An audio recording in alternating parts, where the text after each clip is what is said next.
une nouvelle vidéo aujourd'hui parce que je voulais vous présenter mes produits terminés du mois de juillet.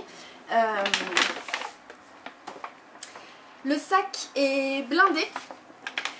Ce mois-ci en fait j'ai pris le temps de faire le tri dans tout ce qui était soins et maquillage parce que j'avais énormément de choses ouvertes depuis un bon moment et que je me suis dit qu'il était peut-être temps que je fasse un peu le tri de toutes ces choses là.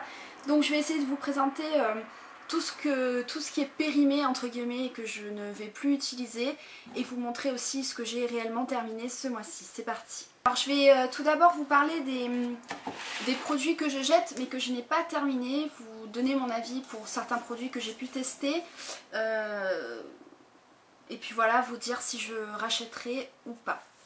Donc le premier produit que je jette mais que je n'ai pas terminé, c'était une base en fait lissante et comment dire, combleur en fait de pores de la marque Clarins. Alors là vous verrez rien parce que du coup bah, le petit pot ça s'est effacé. J'avais eu ça dans un petit kit l'an dernier au solde d'été. Et donc là comme ça fait 12 mois j'évite de mettre des choses qui ont trop duré sur ma peau. Donc ça se présentait comme ceci, c'était un peu rosé, vous voyez, je sais pas si vous allez voir la texture. Quand vous l'appliquez sur votre peau ça faisait vraiment tout de suite un effet lissant. Donc effectivement ça comblait assez bien les pores, je trouvais que c'était bien. Ça me donnait pas de boutons, donc ça j'ai vraiment apprécié parce que certaines bases me donnent des boutons. Celle-là ne me donnait pas du tout de boutons, c'était vraiment très appréciable. Au niveau du prix je sais pas combien ça coûte. Honnêtement je n'ai pas trop cherché. C'est du Clarins donc à mon avis ça doit pas être trop donné. Je pense pas que je rachèterai parce que je testerai bien d'autres bases. Je jette mais je n'ai pas terminé, vous me direz il reste pas grand chose. C'était la mousse nettoyante onctueuse de chez Nivea pour les peaux sensibles que j'avais acheté l'an dernier lorsque j'avais commencé mon traitement. Donc ça fait déjà un an et comme la validité 12 mois, bon il reste pas grand chose c'est vrai, j'aurais pu le terminer. Mais je préfère vraiment faire attention parce que là j'ai l'acné qui revient et je préfère utiliser vraiment des produits qui sont dans leur date de consommation. Voilà, mais en tout cas ce que je peux vous dire que c'était vraiment agréable comme produit, avec un système de pompe comme ça, vous appuyez et vous aviez de la mousse qui sort. C'est très agréable, c'est très léger, ça nettoie tout en douceur, mais ça nettoie. Et donc oui, je pense que c'est un produit que je serais susceptible de racheter. Je testerai peut-être pour le pot normal à mixte. Quelque chose que j'ai pas terminé, mais bon, c'est de la protection solaire que j'avais acheté l'an dernier de la marque Lovea pour le visage. Voilà, ça sentait très bon, ça sentait le monoeil et vraiment c'est super agréable. Même de mettre ça sur votre visage, vraiment... C'était super agréable. C'était une texture un peu blanche mais franchement j'ai bien apprécié. Ils disent que c'est anti-rides, anti-taches solaires. C'est sans parabènes. Et franchement oui je pense que je serais susceptible de le racheter parce que je trouvais que ça graissait pas du tout la peau non plus. Un que je jette que j'ai à peine utilisé, c'était un fond de teint de la marque Boho Green Revolution qu'on avait eu dans un... Je crois que c'était un public ou un closer, je sais plus exactement. C'était valable 6 mois et c'est vrai que je ne l'ai pas trop utilisé. Donc la teinte était un peu foncée pour moi. C'était la teinte beige doré 04.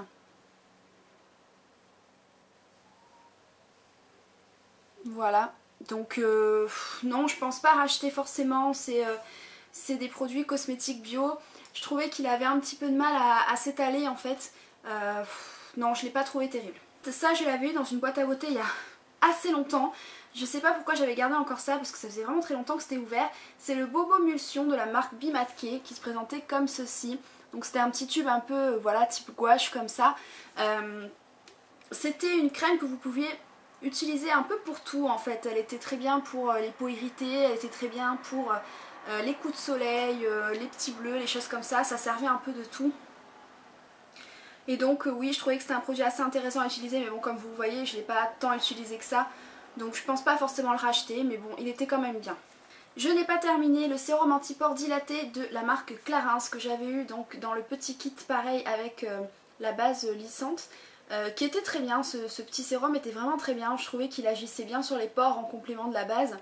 Je pense pas le racheter parce que c'est un produit Clarins évidemment, donc avec la petite pompe, à moins que je retombe sur un lot...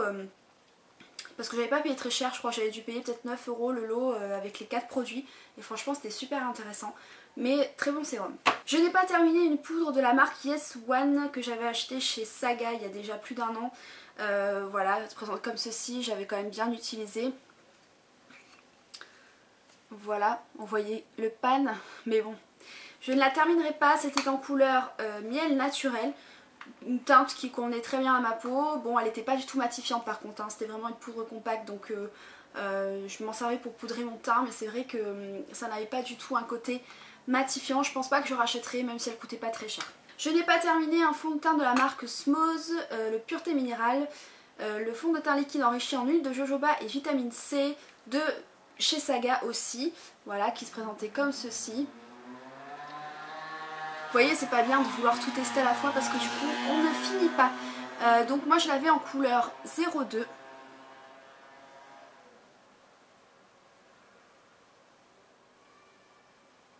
Voilà. Donc je trouvais que la couleur était assez foncée pour moi, pour en tout cas l'hiver. Là pour cette période ça aurait été parfait, mais du coup comme ça fait plus de 12 mois je pense qu'il est ouvert, je ne me tâterai pas. Au niveau de la couvrance c'était pas très couvrant. Je dirais que c'était une couvrance légère à moyenne. C'est du minéral, hein, donc non, je pense pas. Je n'ai pas terminé le fond de teint de chez W7, le Fantastic Matte Foundation. Je vous l'avais présenté il y a un an en teinte 02 Sand.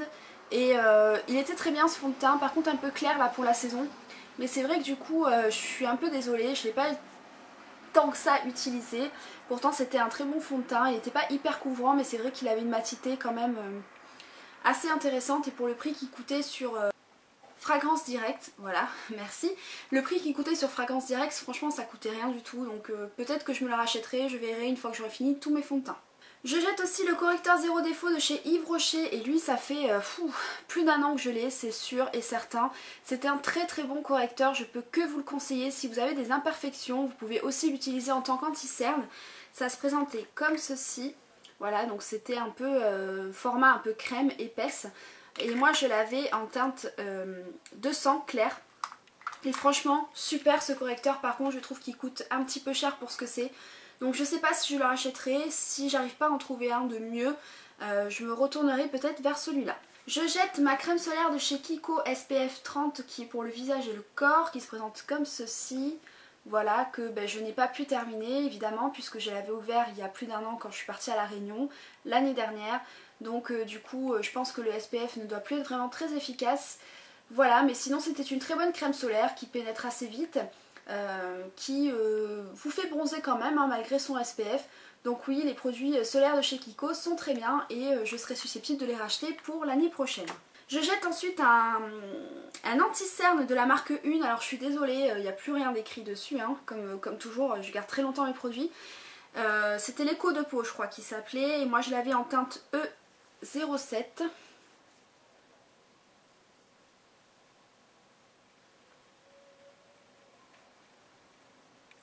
Voilà, et ça se présentait comme ceci avec un pinceau, voilà, un petit pinceau comme ceci. Donc vous l'appliquez en dessous de votre œil. Et là je trouve que la texture a un peu changé, donc je préfère pas continuer à l'utiliser. Je l'ai gardé assez longtemps parce que moi je mets pas énormément d'anti-cerne sous mes yeux. Mais ça m'arrive d'en mettre de temps en temps et c'est vrai qu'il m'a duré quand même super longtemps. Il n'est pas très couvrant, par contre il illumine très bien le contour des yeux. Donc pourquoi pas, mais je pense en tester d'autres. Presque terminé, il m'en restait pas beaucoup dedans. La crème bienfaisante de chez Garnier pour les peaux mixtes à grasse, la crème sorbet hydratante 24 heures. Et je peux vous dire qu'il restait vraiment pas beaucoup, c'est vraiment bête que je n'ai pas terminé à temps celle-là. C'était une très très bonne crème, franchement. Rien à dire pour les peaux mixtes à grasse, je peux que vous la conseiller. Elle est très légère sur la peau mais elle a quand même une action hydratante. Elle sent super bon, elle sent le frais, franchement c'est super agréable, ça vous fait comme un effet eau sur la peau, c'est génial. Je pense que c'est une crème que je serais susceptible de racheter, pareil une fois que j'aurai fini toutes mes crèmes entamées. Je jette un fond de teint de la marque Biokura Beauty que j'avais acheté à Lidl je crois, qui se présente comme ceci. Voilà, et moi je l'avais en teinte ivoire 02. Voilà, je pense pas racheter, c'est un fond de teint qui m'a pas forcément convaincu. Il coûtait pas très cher, je crois 3 ou 4 euros, même pas à Lidl, mais non, je pense pas racheter. Je jette une bébé crème de chez Kiko que j'avais acheté pareil l'été dernier en SPF 30. Et elle est vraiment très très bien, franchement je peux que vous la conseiller si vous cherchez une bébé crème. Je sais pas si actuellement elle est encore en solde chez Kiko, mais franchement si elle est en solde, foncez, elle est super bien. J'en avais utilisé quand même pas mal dans le tube. Elle n'est pas super couvrante, mais par contre je trouve qu'elle unifie très bien le teint. Et honnêtement elle a un SPF 30, donc vous n'avez même pas besoin de mettre de crème solaire en dessous. Elle est géniale, franchement elle est géniale. Je pense pas me la racheter maintenant parce que pareil j'aimerais bien terminer tous mes produits avant de me relancer dans des produits teints.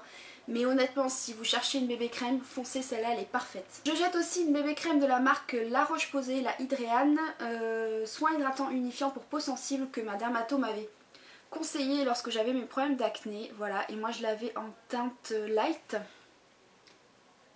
Hop, voilà. Très très bonne bébé crème aussi, par contre pas couvrante du tout, unifiante mais pas couvrante. C'est vrai que par contre elle atténuait quand même beaucoup les rougeurs, donc assez intéressant pour les personnes qui ont des rougeurs comme moi, hein, cicatrices ou autres. Et c'est vrai qu'elle avait quand même un pouvoir hydratant, donc pour les gens qui ont la peau mixte, déjà je vous conseille de l'utiliser seule, sans crème en dessous. Mais par contre une très très bonne bébé crème qui coûte un peu cher, hein, c'est La Roche-Posay, donc forcément produit de pharmacie veut dire que ça coûte un peu cher. Elle était valable 12 mois donc je préfère pas, voilà, je préfère pas la remettre sur mon visage, mais franchement un très bon produit. Je jette une crème que je n'ai pas terminée de la marque Avon, c'est la Rich Moisture Family Cream qui est pour le visage, les mains et le corps à la camomille qui se présentait comme ceci. C'était un énorme pot, je vous l'avais présenté dans un de mes favoris. J'ai beaucoup apprécié cette crème, franchement elle est légère mais très hydratante et c'est vrai que elle est un peu multifonction aussi. Moi j'en mettais sur mon corps et sur mes pieds, je trouve qu'elle était très bien. Par contre je ne sais pas si vous pourrez retrouver vu que Avon a cessé son activité en France. Mais bon, c'était une très bonne crème, malheureusement j'ai un peu trop tardé, comme toujours, hein, j'ai 50 000 trucs d'ouvert. Donc voilà, je la jette, mais c'était une bonne crème.